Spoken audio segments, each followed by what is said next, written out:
Hello, this is the generally beautiful and moronic cat with a quick video just sharing my thoughts on the first episode for Daredevil Born Again Season 2. I was hoping to watch it and make a video about this sooner than expected, but the episode literally was not up on Disney Plus on the actual day it was set to release, which was March 24th. It is now the 25th as of this recording, and I pretty much had to wait till today to actually watch it, but I did. It is a good start for season 2.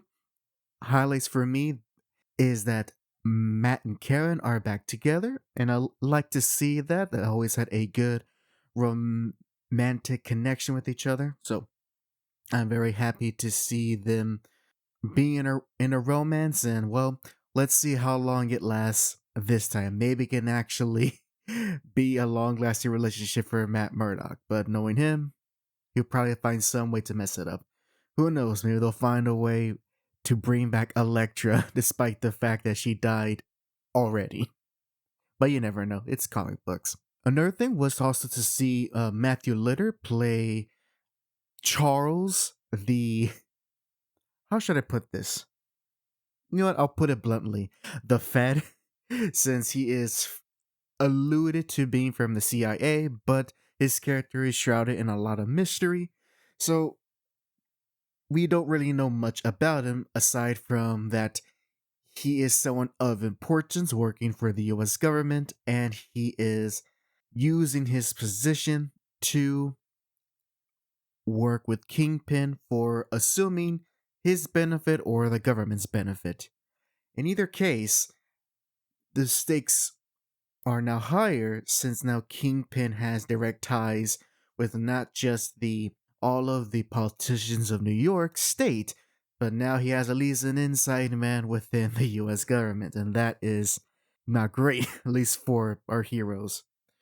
There was definitely, actually, I am surprised there was a small amount of Kingpin. He didn't do anything I would say is... Well, he definitely acted in character. I was going to say not in character, but no, he was definitely in character. He just didn't have a big highlight about him. No grand evil monologue or speech. He didn't do anything violent to a character.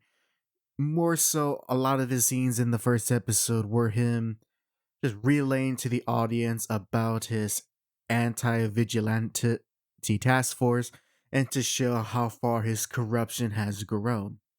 And I do want to say that it was actually neat that, if you recall from the first season, there was a lot of these on the street interviews by the character Bibi Urich, who she's doing these on the street interviews with normal people.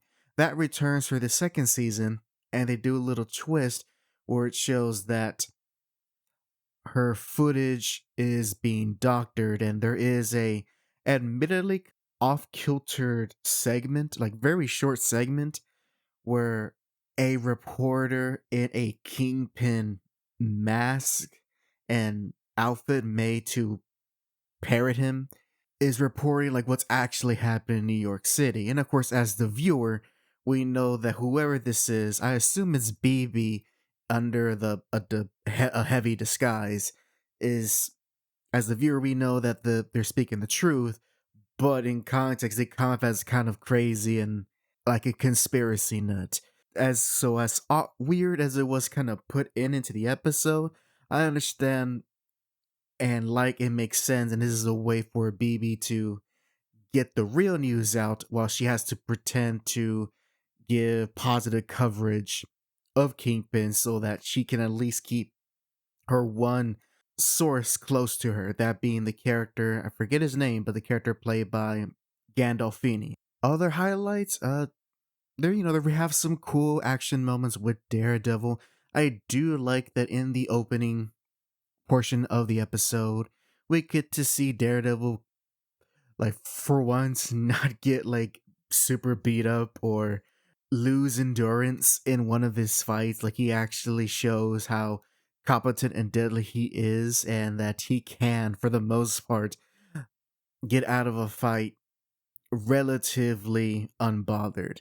So I do like to establish that, he hasn't lost his edge and that he's still a dangerous and capable hero. Now, that's all I can give. Solid episode. Can't wait for more. Hopefully to see the Matthew Lillard's character's role in this whole story and to see all the more smaller subplots also come together in the whole grand narrative between the conflict of Daredevil and Kingpin.